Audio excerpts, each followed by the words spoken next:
Vision 2030, madini ni maisha na utajiri.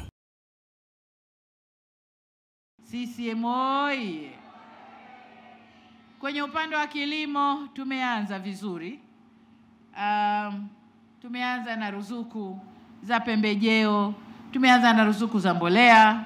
Kwa upande wa mifugo, ruzuku za chanjo, tumejenga majosho, tumekarabati minada na kujenga mipya, machinjio ya kisasa. Tanzania kote tumefanya hiyo kazi na hiyo kazi itaendelea.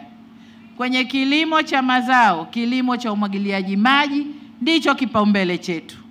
Kwa hiyo tunakwenda kujenga skimu za kumwagilia 738 Tanzania nzima mpaka mwaka huu.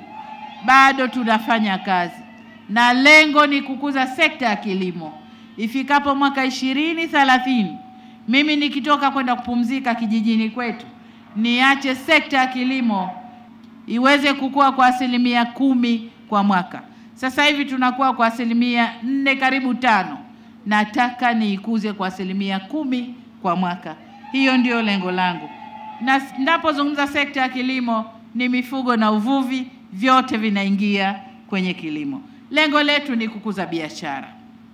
Kukuza biashara, lakini pia kukuza idadi ya viwanda, ili vijana wetu hawa ambao tunawajengea shule za VETA, shule za ufundi, wakapate kazi kwenye viwanda.